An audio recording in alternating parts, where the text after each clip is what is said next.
There's news in the NFL today, and it's time to break it down in the only way we know how. Hot Route style. Earl! Johnny! With our spin on football headlines with a mix of frozen tundras. Let's be a cold weather team. Neck rolls. Boom! And grass-stained jerseys. The good old-fashioned guts was probably the biggest difference in the game.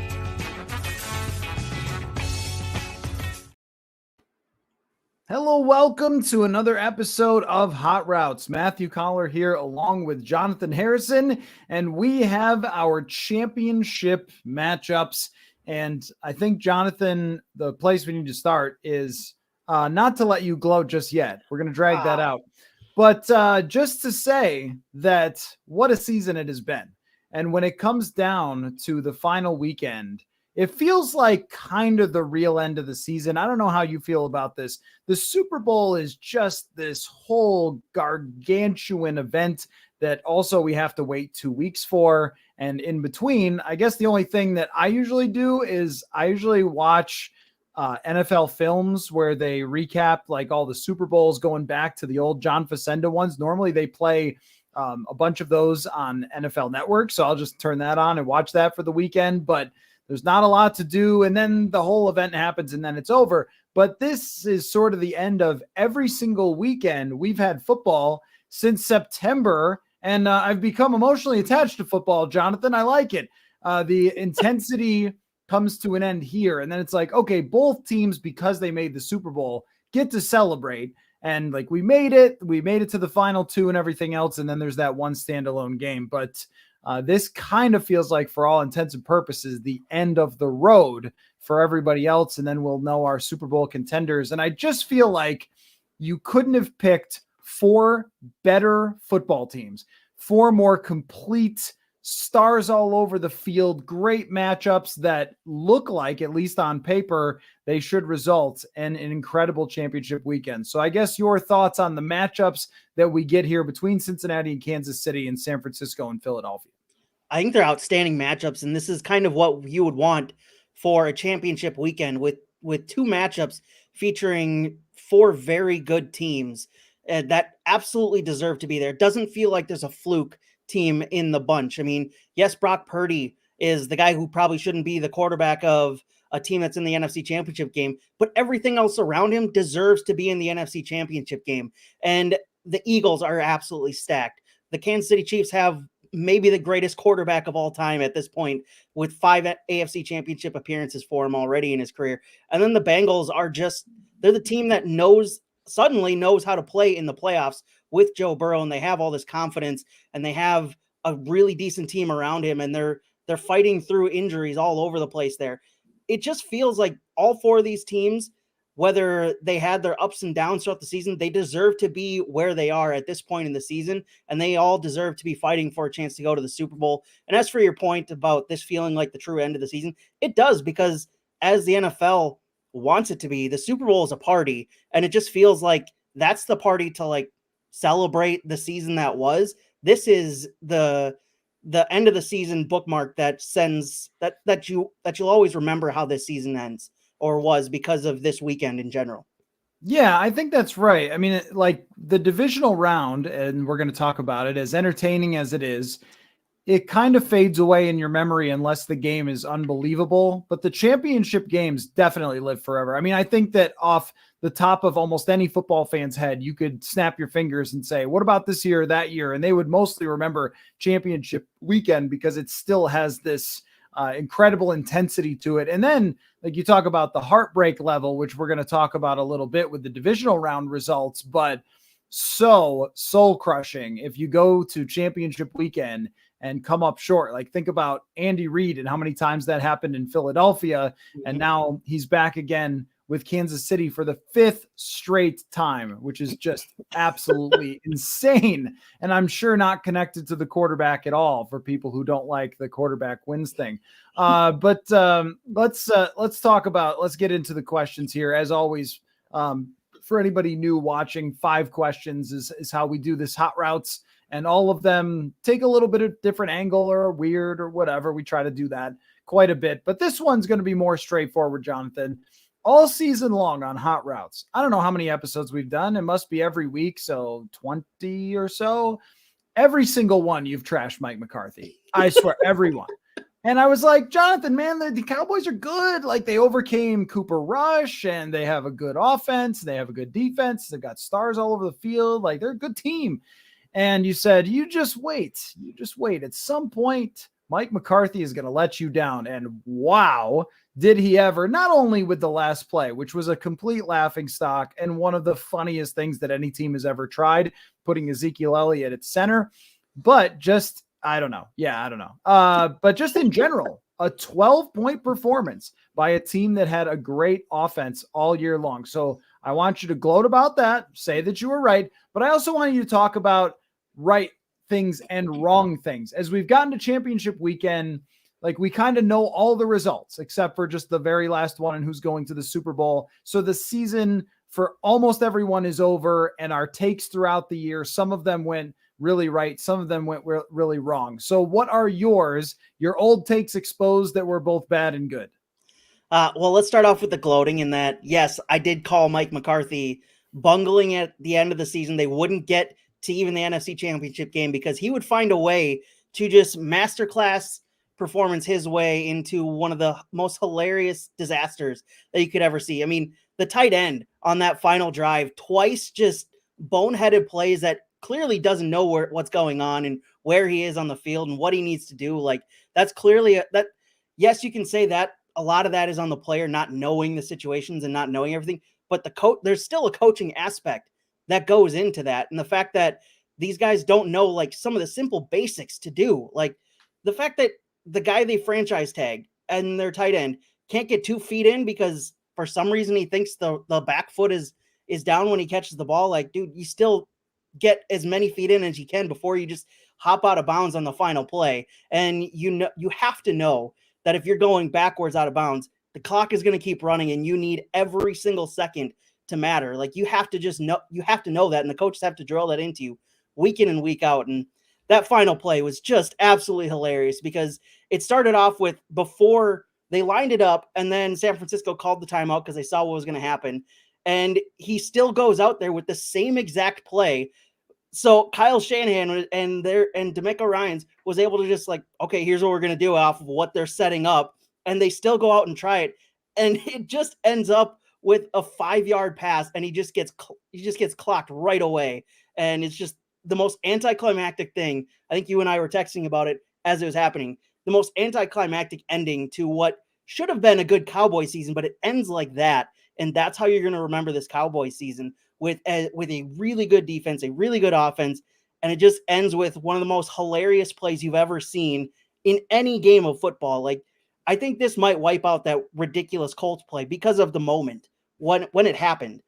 So yeah, I'll take the victory lap here on calling Mike McCarthy out as a fraud. Now, what happens with him after this and into the offseason, and Jerry Jones saying that he sticks behind Mike McCarthy, we'll see how much Sean Payton sitting there dangling out there, how much that's going to affect Jerry Jones' decision, because we've always known that Jerry Jones wants Sean Payton. And if the Broncos are sniffing around and they look like to be the suitor, Jerry Jones isn't going to want to pass that up. I doubt that he's going to want to pass that up with Mike McCarthy failing a couple years in a row now with an absolutely stacked Cowboys team. Like, you can't be not even getting to the NFC Championship game with that roster. You have to be better than they have been over the past couple years. As for where we were right and wrong this season, I say Trevor Lawrence. I mean, we started off the season thinking that, he might not be there because of that first season, but then you realize Urban Meyer was definitely a big part of it, and Doug Peterson came around and got him cooking. And Trevor Lawrence looks like the next great quarterback in the AFC, and it just that conference, I can't imagine any quarterback that's kind of in a contract year or thinking they might want to be traded, which we'll talk about later, wants to stay in the AFC or go to the AFC because of the quarterbacks you're going to have to face. So I think Trevor Lawrence just being there in Jacksonville looks like their best quarterback ever already after two years. Well, essentially just 1 year, because the first year doesn't count with Urban Meyer.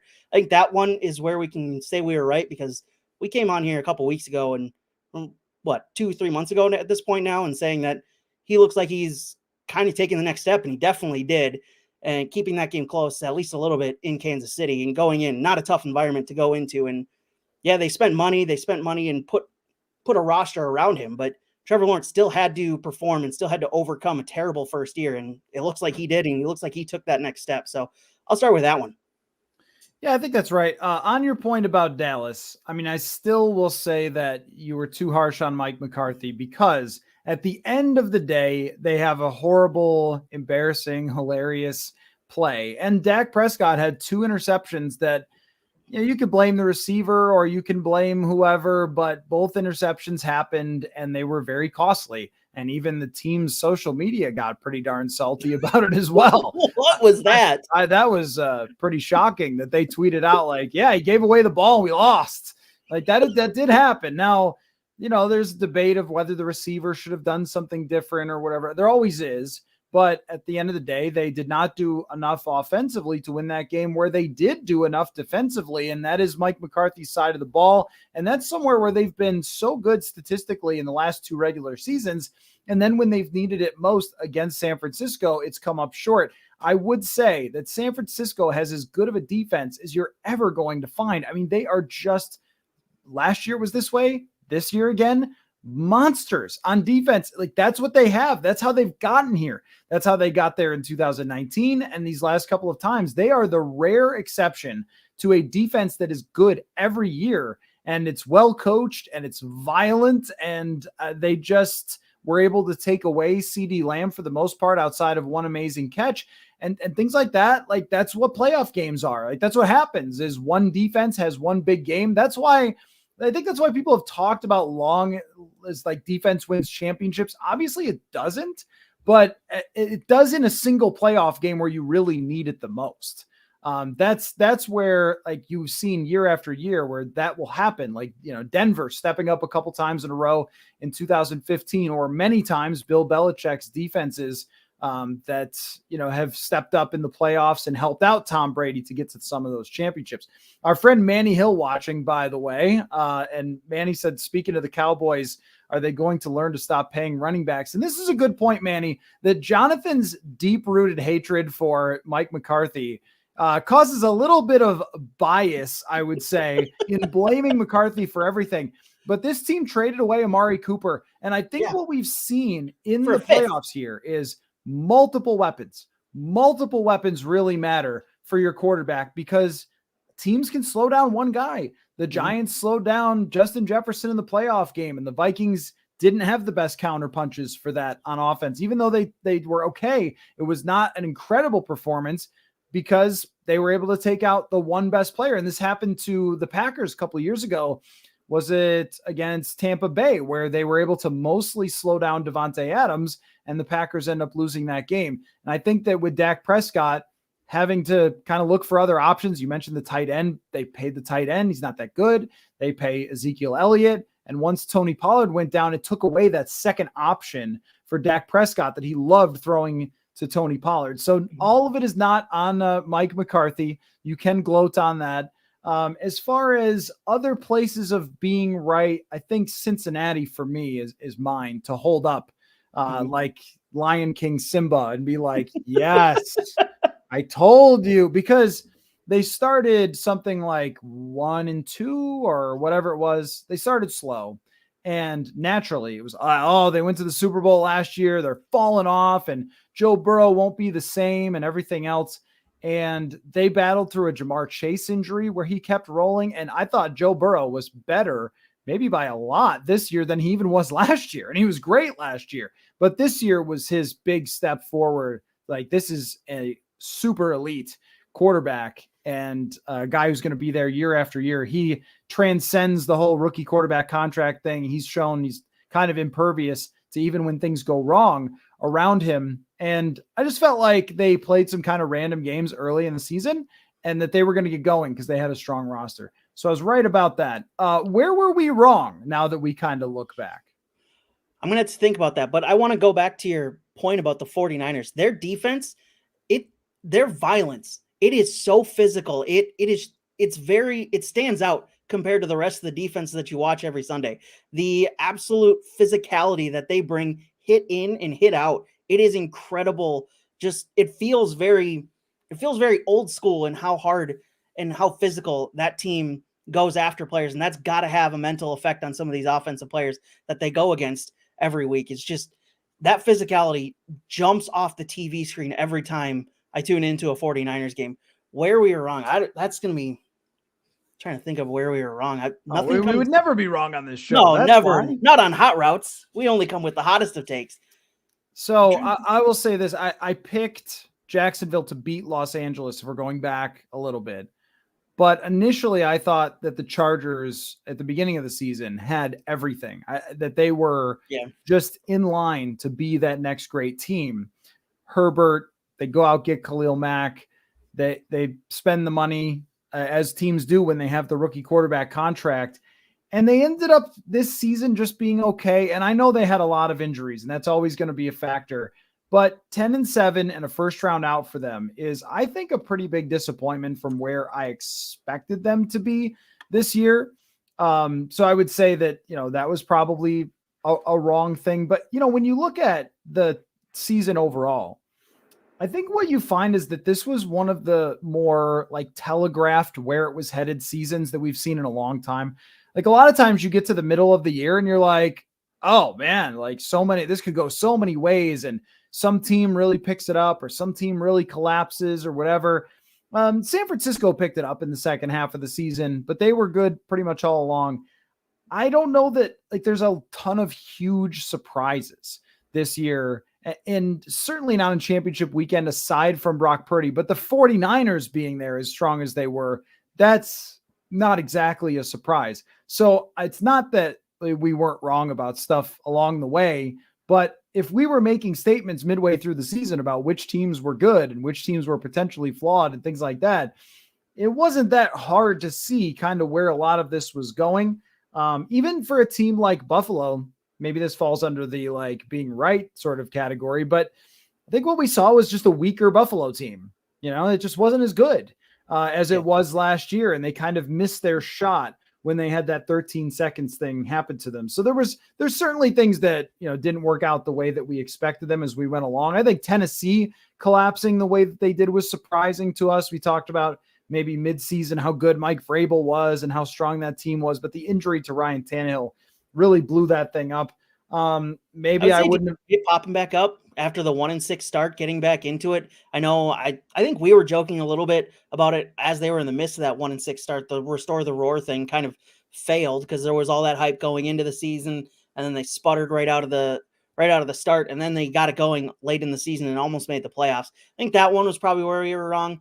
For me personally, I thought the Raiders would be a little better under Josh McDaniels. I kind of let my Raiders fandom a little bit get ahead of me there, thinking that he could get the best out of Derek Carr because he hasn't had a real head coach in his career up until this point. And then adding Devontae Adams to that, along with the other weapons they have there, I thought it would be much better than it was, but it was an absolute dumpster fire the entire season in Las Vegas. So that's probably where I was the most wrong, was with the Las Vegas Raiders.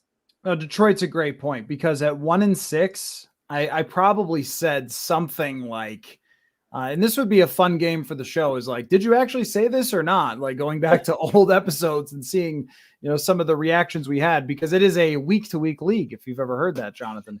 But Detroit is a great example, because I probably said something like, look, the Dan Campbell thing is precious and I love it as much as the next person, but it's probably not a real coach or whatever. And they completely proved that wrong in the second half of the year. And had tiebreakers been different and Seattle not gotten in, then we would have been talking about Detroit going out to San Francisco and playing in the playoffs after starting 1-6, keeping that team together the way that he did, putting in charge their offensive coordinator, Ben Johnson, who is just a serious talent and is coming back to them next year as they look like a very promising team. At 1-6, I thought, they got a lot of work to do and they might need a real coach, but they clearly have a real coach. And the other funny thing is too, that it's actually better to probably be the Lions than be Seattle and just get destroyed. I'm okay, well, you're actually nowhere close. At the beginning of the year, I did believe that Green Bay would still win the division because they're Green Bay and because they have Aaron Rodgers. So that would be one. I think that on the right side of things, although maybe I did think that the Rams would be fine, in the long term, when they made the trade for Stafford, it always looked like this is a 1-year thing because that team is going to come apart quickly. I did not expect it to come apart the way that it did, though. I would have thought that division would have been very hard, and it ended up not really being that. Seattle was okay, Arizona terrible, and the Rams being terrible. So I guess that's kind of the right and wrong things. Maybe the Giants were better than I thought that they would be. I wouldn't have predicted them to win a playoff game probably. So yeah. And the other team that I was super high on, but had a quarterback injury was Baltimore.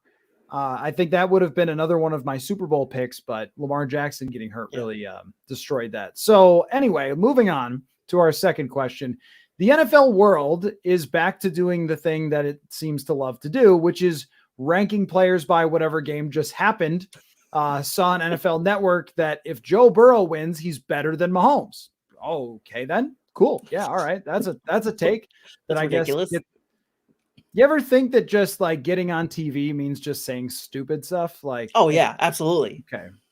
That's why we stream on YouTube where nothing is ever said. It's dumb. So anyway, that's not the point. So that's what they love to do though, right? So like Dak Prescott is now bad and a loser, and the loser of Burrow's Mahomes should just like quit football and move to Alaska. I would like us to try to give 3 reasonable quarterback conclusions based on the championship matchups and this championship weekend. Reasonable quarterback conclusions from what we saw in the playoffs. Let's start with San Francisco and Brock Purdy, as Paul Heyman likes to call him.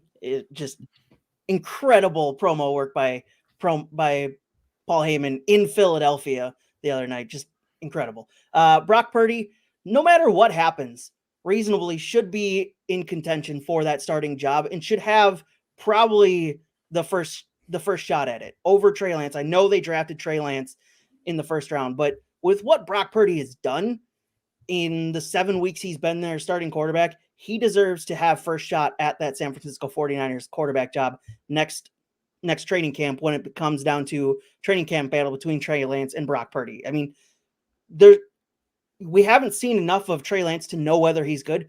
I think 7 weeks of Brock Purdy's enough to know that he's a competent NFL quarterback, and that's pretty much all you need with what they have stacked up around him in San Francisco. Is that you don't need a Patrick Mahomes, a Joe Burrow, a Josh Allen to make that thing go. You just need someone who's not going to screw up too much, and that's Brock Purdy right now. If Trey Lance can be that guy who can take a step into the NFL and be one of the outstanding quarterbacks in this league, then yes, you have easily the best team in the NFC because you have a quarterback who can do it. But right now you don't know what you have. So Brock Purdy has to be the guy with the first shot. I'm not saying give it to him outright, but he has to be the one taking the first snaps in San Francisco next year. Other reasonable takes. It doesn't matter what happens between the AFC quarterbacks. They're both still the best quarterbacks in the AFC, hands down, because you've got Patrick Mahomes, who we know after 5 seasons is one of the best quarterbacks to play this game. And that's not going to change whether he loses this weekend, because if he loses, most likely it has a lot to do with the fact that he has a high ankle sprain. He's not supposed to play on those things. It's just not something that happens.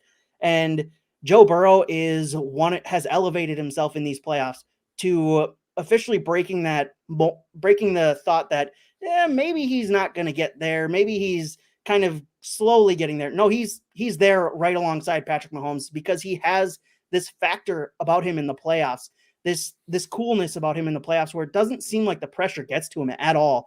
And he goes up against a Buffalo Bills defense that's incredible at getting to the quarterback, and he has 3 of his starting offensive line missing, and it doesn't matter to him. He still goes out there and puts on a heck of a performance in snowy Buffalo on the road in the playoffs.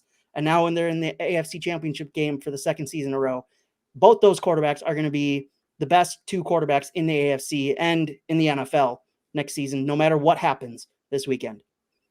Yeah, those are good. I like the Brock Purdy take. I think that it's fine to run it back with him because that team is not coming apart. Like there's some extensions they need to give, but he's going to be very cheap. They're going to make money for moving on from Jimmy Garoppolo. And if they trade Trey Lance, then that's a decent chunk off their books because he was such a high draft pick. So they can continue to add around him. And with Trey Lance, there just isn't a whole lot to work with. As far as the sample size, where Purdy stayed healthy, that's something the other two quarterbacks can't do, and has shown that he can really operate the offense. And I think what he's doing is not fluky. It's not like a bunch of random throws into traffic were caught by people. Like, I compared it to the Case Keenum thing, but Keenum in 2017 was throwing up prayers, and every single one of them came down, including the Minneapolis Miracle. I haven't seen that from Purdy. I've seen a mature-looking quarterback who's very, very smart and has some good playmaking ability and athleticism and a good enough arm to make a lot of plays there. Now, a couple of years down the road, when he becomes expensive, then it becomes a harder conversation. It's the rare situation where the team is so good around him that you're actually not even really sure how good he is. But I do know that not everyone can just run that team like that. I think we're going to think that, but the way he gets the ball out quickly, the way he's in command of the offense, gets it to the right spots, gets it to his playmakers, like all those things, you can keep doing that next year, and you can continue to compete for Super Bowls for a couple of years because those weapons aren't going away. You're going to continue to have Deebo Samuel, Brandon Ayuk, George Kittle. These players are good, and they're going to be there a while. So I'm good with that take. I think that when we rank quarterbacks, no one is ever going to do it my way. They're never going to tier it my way, but never going to rank it that way. But this year, I came up with ways that I'm comfortable with, is looking at the whole picture of the team when you rank quarterbacks. Who do I expect to have the best season? Not how good I think they are and did they recently win something, but more of, and where were they drafted seems to always play into quarterback rankings. But for me, it's, if you ranked Jalen Hurts as the 24th best quarterback in the league, you really missed something, which was that they got A.J. Brown and that they loaded up that team and were going to put him in a great position. And the second half of the season, they really found what worked for him offensively. He should have been thought of going into the season, even before you saw it, as a quarterback who had a great chance to be great this year. As far as how good he is, I think he's very, very good. But the situation that you're in, that really matters quite a bit. Also, like, there's no two ways to have a great quarterback. There's lots of ways to have a great quarterback. They can be more of a runner like Jalen Hurts. They can be more of a thrower like Joe Burrow. But there's a couple of things that I think you could say for the guys who get to the final couple of weeks that are just absolutely necessary. One is that they can make plays out of structure, and Brock Purdy can do this. That has been huge for him. That's actually Jimmy Garoppolo's biggest problem, is when they needed him to make a play, that just wasn't him. And then you lose in the NFC Championship because you don't get one play out of Jimmy Garoppolo. He's elite when he's just reading the defense and making plays, but he's not, able to run around or just do something out of structure. All these quarterbacks need that. I also think that the character and personality of these quarterbacks is so unbelievably high. And when you look in the drafts, somebody like Baker Mayfield, for example, or Johnny Manziel, you look at sometimes, like, they have to be of the highest character. Jalen Hurts and what he went through in college to come out, got underdrafted in the second round and really battled in that situation, said a lot about his character. Brock Purdy's character, like, very calm, in control, doesn't seem like anything bothers him. Joe Burrow, the ultimate baller, just ice in his veins, a lot like Matt Ryan back in the day. I think there's a similar comparison there of somebody who just never seemed shook. And then, of course, Mahomes, ultimate leader, ultimate baller and playmaker and things like that. But the high character just matters so much when you're trying to take a team deep into the playoffs. I think that's a reasonable conclusion, that when teams go to draft quarterbacks, they might have to put that above a lot of other things, how that's going to fit in the construct of a team. And what I can't figure out, though, and I think this is a reasonable conclusion, is I look at quarterbacks as either they're going to have a chance almost every year just by being them to win a Super Bowl. It'll happen every once in a while, like every other season, or 2 years where they have it, 2 years where they don't, like an Eli Manning or Matt Ryan. Or you get one shot where, like, 1 year it all comes together. I can't figure out which one of those categories Dak Prescott is supposed to be in, because I think he should be in he's going to give you a shot every couple of years and he's going to have a lot of chances at it based on the regular season. But man, based on the playoffs, it's like, is there something missing there with Dak Prescott where it's just not enough? Or is it just his team and eventually he will get that chance? I always used to wonder that about Phillip Rivers. Like, is there something there that just is a little tiny, just like slightly less than the elite of the elite. I don't know. But I think it's worth wondering, is there something that's not quite to the same level to where they're going to be able to ever get over the hump with him? Or is he a divisional round type of player forever? Because it's hard to think that they're going to put a better roster on the field for him at any time, considering how good their defense and offense were this year. Is that just like the curse of the Cowboys quarterback post Troy Aikman? I mean, every quarterback they've had has had these opportunities. Essentially, every quarterback they've had has had these opportunities to kind of take that next step into that next tier that they're going to give you a shot every other year. And it seems like there's something holding them back, whether it's the pressure of being the Dallas Cowboys quarterback or just not a good enough team around you. You can't really say that about Dak Prescott. He's had a team around him. He's had 2 really good running backs the past couple years. He's had a tight end who knows how to play generally outside of the last couple of plays of a game. And he had CeeDee Lamb and Amari Cooper at one point the previous couple seasons. He's had weapons around him, and for some reason it just never works out for Dak. So yeah, that is a very good question going forward. And it seems like the question we're always asking about Dak, and that's it very much feels like the curse of the Dallas Cowboys quarterback at this point, that question will be asked about them, whether they like it or not at this point. And, we were talking about that playmaking ability and out of structure. And the weird thing about Dak Prescott is when he first came into the league, he ran a lot, but he's never really been that guy. And his running is almost disappeared completely at this point. He just doesn't run at all. He's entirely a pocket quarterback. And Dennis in the comments section making, a remark that I think I've seen a few people make about Dak being similar to Kirk Cousins. And I've always felt like Dak was a little bit on a higher level because he's been capable of having number 1 offenses in the league and number 2 offenses, as opposed to kind of always hovering around the top 10.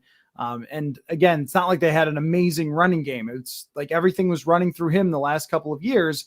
And when we've seen him in person, gosh, he's been terrific against the Vikings. Yeah. He destroyed them this year, but he's had good games against the Vikings in the past. But it just seems like when he runs into that great defense in the playoffs, he doesn't have that next answer that some of the great quarterbacks have. And I think he's probably one notch above someone like Kirk, but the issue is that he's very expensive. And so even if he is, it's not going to get easier. It's going to get harder as he continues to be expensive, and they need to pay other players in the future. And then they do that merry-go-round. So I think if anything, these last 2 years, they've kind of missed the window, and maybe that will stay open for next year, but they've missed their chances where they had elite offenses, which usually gives you a ticket to the party as far as being a Super Bowl contender. And they've just come up short. And there's another part of me too, that says, like someone like Matt Ryan, who early in his career came up short just barely in a bunch of playoff games. I mean, it might just be these things go this way. Like one team gets to win, one team has to lose. It's a standalone. We can't make conclusions based on 1 or 2 playoff games, but eventually when you've been in the playoffs enough times like Dak, and you're not ever taking your team deep, we start to go, I don't know, is something missing there? And I think it's that playmaking ability. I think with Joe Burrow, with Patrick Mahomes, Josh Allen is like this as well. When things break down or someone's not open, like they find a way. And I just don't know if that's really Dak's game. I think he's a very cerebral, like pick apart the defense and sit in the pocket and make throws. I think that's who he wants to be, but that other level is a little bit missing. So let's move on to our next question here. But I think that's one you could talk about all day, like the conclusions. And of course we have to throw in there, I didn't mention it, but like, because everyone already knows by now, rookie quarterback contracts, pretty helpful. Just throwing that out there. What, 3 out of the 4 teams have it? The other team has Patrick Mahomes. Yeah. Pretty big deal, it seems, every year. Anyway, so I've been of the opinion, Jonathan, that losing in the divisional round is the worst. If you lose in the wild card round, you're like, we were frauds, like the Vikings or whatever, they had to do that. But when you win in the wild card round, then you're like, okay, all right, let's go. Here we go. Or if you had a first round bye, okay, Super Bowl.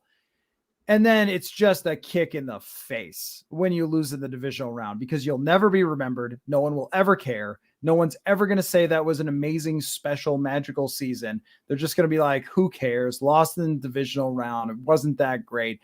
And what ends up happening that I've noticed is that fan bases just start going berserk. They start lashing out. They go nuts. And even some of the players like Eli Apple getting very online, but like that was stupid. You shouldn't cause a distraction on a week like this if you're Eli Apple. But either way, by tweeting at Stephon Diggs and so forth. But you saw Stephon Diggs' reaction even the last couple years or in San Francisco, because he knows it's a forgettable season. You were never that great if you lose in that situation, especially if you lose badly. And you came up short when you had a chance because you're 1 or 2 games away. So anyway, who deserves vitriol for losing in the divisional round, and who deserves a pat on the back? Hey, you, hey, don't take it too hard. Which team's on which side of that? The one that shouldn't take it too hard is the Jacksonville Jaguars. You had an incredible bounce back from the dead weight that was Urban Meyer last year, and you've kind of broken away from that and shown that, you're a team on the rise. You've got a quarterback behind you now that knows how to play in the NFL, who can put it together, who can make plays, who can do everything that you would want a number 1 overall draft pick to do. And he's got a head coach in him or behind him that knows how to, call these games and get him into winning positions. And they hung with the Chiefs, and that's impressive. I don't care if Patrick Mahomes is injured or not. You don't hang with the Chiefs in Kansas City. It's just not something that's easy to do. And Jacksonville went and did that. A team that deserves vitriol, we've already talked about them enough, so I'm not going to go too much into it, is the Cowboys for the way that happened. And then I tried as hard as I could as soon as I got these questions to find this specific Reddit user, but I couldn't do it. I couldn't find him. For some reason, after the Buffalo Bills lost, there was a Reddit user in the Buffalo Bills subreddit that said that they need to switch out their defensive scheme. And I'm not making this up, caller, said they need to bring in Ed Donatel. Shame on that specific Reddit user and anyone and there was upvotes for this guy who made this point in the Buffalo Bills subreddit that, yes, I get you are angry after losing in the playoffs again, but bringing in a guy who was the coordinator for one of the worst defenses in the NFL, who made Daniel Jones look incredibly good. And there was talk before last week, that Daniel Jones deserves a $40 million contract off how he performed against the Vikings. And that went downhill very quickly after the Giants-Eagles game started. That you thought Ed Donatel's our guy to turn this defense around, this really good defense that's played miraculously or incredibly well over the past couple seasons. Let's bring in the shell defense, and that's going to help us get over the hump of checks notes, Kansas City, checks notes, Cincinnati, all these other teams that are just going to rip apart that defense. You deserve all the vitriol and shame thrown upon you for that one. Jonathan, there's someone somewhere saying everything at any time. Yes, I have that's true. really discovered this. There's a meme about no, all these people who don't think Steph Curry's good at shooting or something. And it's like, there's somebody saying Steph Curry's not good at shooting. But there probably is. I saw a lot of, and some of this comes from my Buffalo followers and things like that, who just are jealous. But like Patrick Mahomes is overrated. Collinsworth, stop praising him so much. Like the guy went out there and beat a team with a freaking messed up ankle. Yeah. What are we talking about here? That was like an all-time performance, please. I think that the Giants are a hard one. This was where I struggled with this question that I made up, was about, about the Giants, because like, in a way, like I didn't see any vitriol for them, for their fans. And I wonder about should there have been at least a little? You didn't just lose to the Eagles. You didn't even play. It was over before it started. Daniel Jones was horrendous. Like they didn't do anything against that team. Their defense didn't slow them down, and they were still sort of celebrating the season as if they had won a trophy. But man, like the NFL does love its participation trophies. We had a pretty good year. Like we tanked and got a pick. Like, okay, that's great. Like we love tanking, but that's not a championship. No. So it's like, we made the playoffs and got murdered. Like your point about the Jaguars, it is different because the Jaguars have their franchise quarterback, and a guy had to make a freakish play to end that game. Like the one-handed interception. It was like Odell makes the play at the end of the game. And who knows, like, what would have happened there. They played hard. They played well overall, and they fought to the very end against a team who was better than them. But the Giants didn't fight at all. And I don't know, like, they don't know what they're doing at quarterback exactly. I think they want Daniel Jones back. They're going to lose Saquon, who's a pretty big deal for them. Like, I don't know. Like, they think that their future is super bright, and I'm not actually convinced of that. I think they have a good coach, but I don't know that I see the same path that they see after this if they sign on to Daniel Jones long term. So I'm not sure whether they deserve a trophy or not. To me, though, one of the reasons I made up the question was the Buffalo Bills. I saw a lot of angry fans. They were lashing out at the media for criticizing Stephon Diggs for not talking. That is a very standard thing. Every player after every game talks. That's how it works in the NFL. When a player doesn't, they're leaving all of their other teammates to answer for mistakes that they made. And if you're a leader of the team, you have to talk. I mean, imagine how disappointed Justin Jefferson was. He talked. I mean, he had a bad game, or, well, not a good statistical game. And he talked about the end of the season at his locker after the game, as everyone does. Every quarterback has to go to a podium.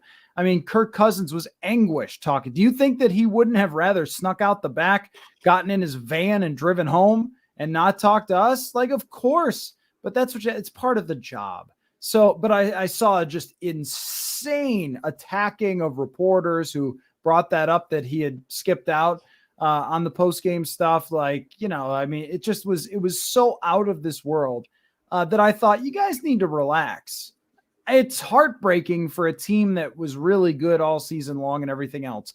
You lost to one of the great quarterbacks, probably of a generation, looking at how this is going for Joe Burrow. A more complete team. And also, I mean, the Bills just went through so much this year that a lot of times, I remember this happened with the Oilers. NFL Network actually made a documentary about, I think it was the 93 Oilers. So many things happened that year to them. A teammate died in a car accident, like crazy stuff. One coach punched another one during a game. I'm not kidding you. It was insane. And they were a great team. They were phenomenal. Like, they were just a beast of a football team. But eventually all that stuff caught up with them. Yeah. The emotional toll of Damar Hamlin, thank God he was able to be there. It's an amazing story, but that's an emotional toll that they took. And there was a shooting, a mass shooting in Buffalo, that they were a big part of the healing process after that. There was so much that happened to them. Multiple deadly snowstorms that shut down the city, where they had to go to Detroit to play. They went through a lot, and they should be very proud of how they galvanized as a team, how they fought, won a playoff game and everything. It shouldn't be where they're just getting all the lasers fired at them. I do think that they have some difficult decisions to make in the future, and they may be a worse team over the next couple of years. And that's probably really heartbreaking, but that team deserves a lot of credit for the way that they played. And eventually it just ran out. Like, eventually the emotional toll was too much, and the other team was better. And that's how it goes. So any reactions to that before we move on to our final two quick questions here?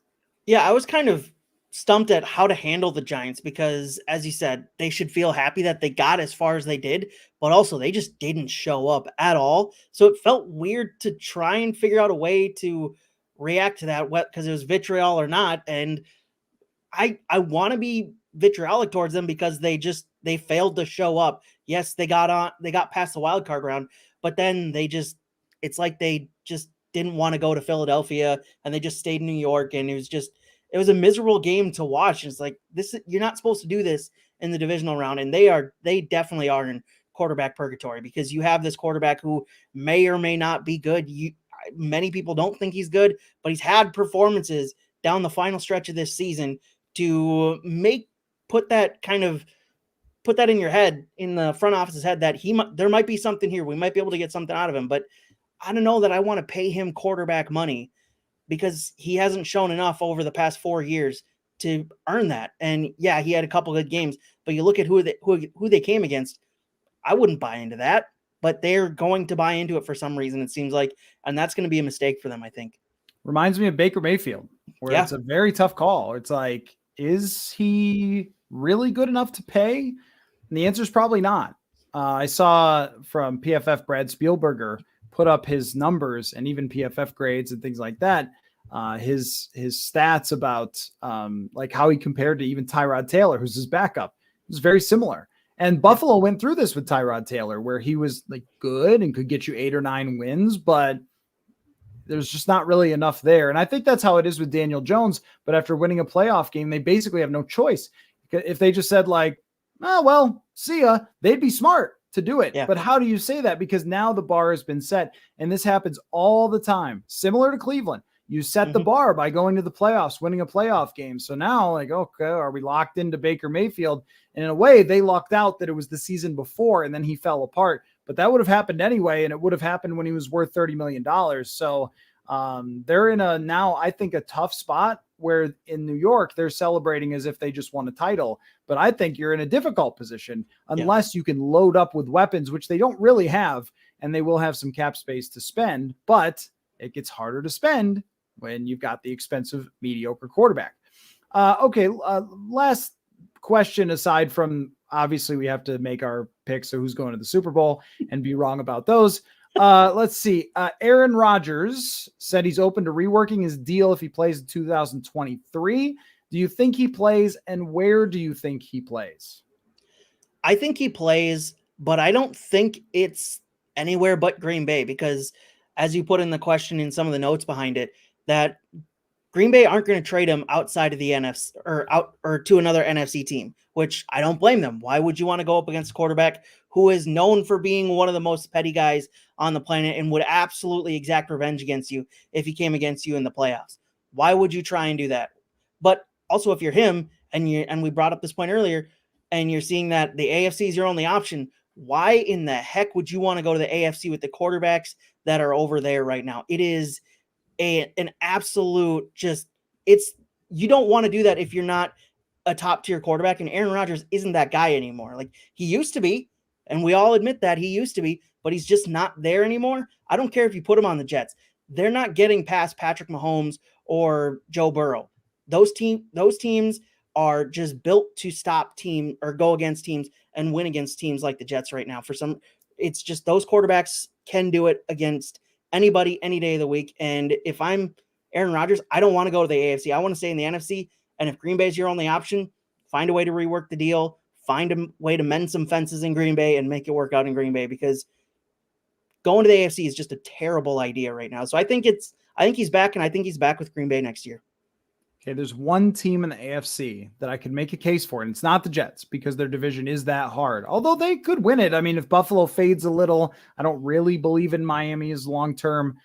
New England is probably going to be a 500 team again. Yeah. Bill O'Brien, their offensive coordinator now. Imagine hiring someone who is an offensive coordinator, though. Like I will give, even though Belichick, of course, is just like going back to the same old wells, at least this man is an offensive coordinator.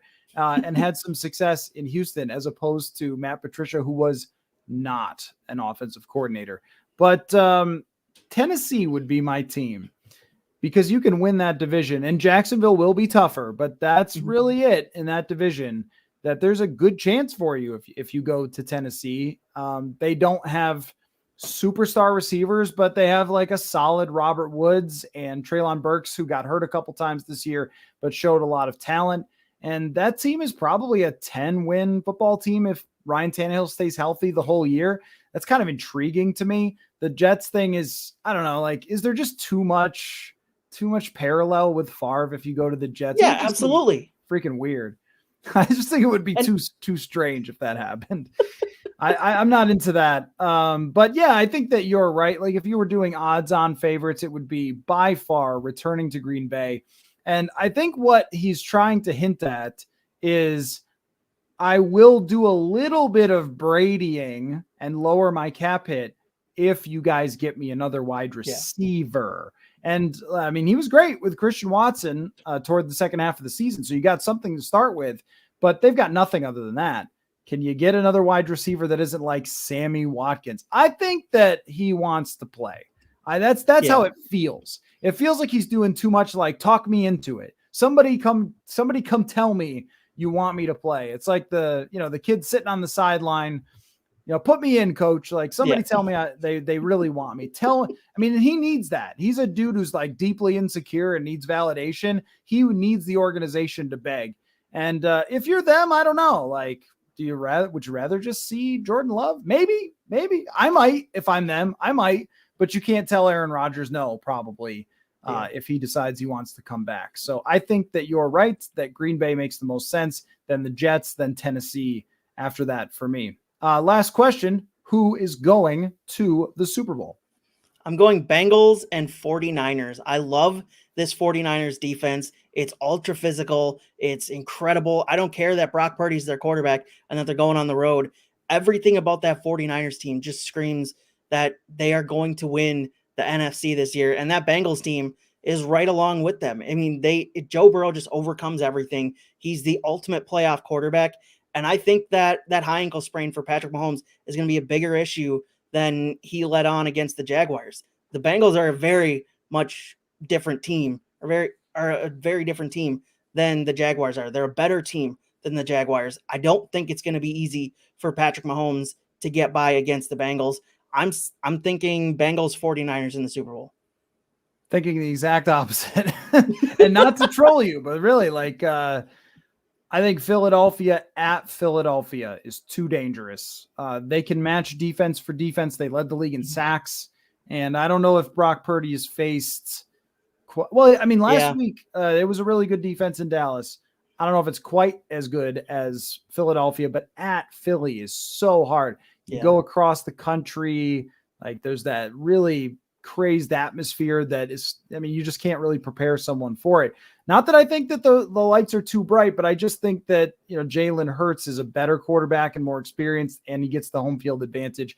West Coast to East Coast is usually very hard. But I wouldn't be shocked if it turned out the other way. But Philadelphia can match them at pretty much everything. They've got the weapons. They've got the offensive line, which is a huge deal here. Yeah. And I think that their offensive line is even better than Dallas's. And that they will be able to at least match to some extent what San Francisco can do. Whereas I'm not as confident on San Francisco's O-line as I am on Philly's. So there is that, but very close. And I will pick Patrick Mahomes. I will never pick against Patrick Mahomes. I don't care if you lop off his left arm, or if he's playing without a face mask, or if he's got an ankle injured or whatever. And here's where I think the big difference comes. Last week, Buffalo could not take advantage of those backup offensive linemen because of the snow, and then they also just kind of stink at rushing the passer. This Chiefs team gets after the passer. And I think that even though Burrow is not like a prone to huge mistakes or something, you get one sack where he's trying to do too much, something like that, and it could be a total game changer. So I will take Kansas City again at home, which I think is a big deal as well. But where we started was what a phenomenal weekend coming up, where both teams you can make an argument for should be super fun. And I can't wait to watch it and then break it down with you next Tuesday. If you're watching us for the first time, well, we do this every week, every Tuesday. Also, the Purple Insider Show is daily. We used to do the Purple Daily Show. That's how we know each other. But the Purple Insider podcast is daily. So make sure you go check that out if you're a Vikings fan watching. And we put a lot of stuff on this as well on this YouTube feed. We're going live way more often now this season. So if you want more shows like this, if you enjoyed it, hit the subscribe button and make sure you follow along. So appreciate everybody who watched and who listened. And we're almost there. So thanks a lot, Jonathan. And we will talk to you all later.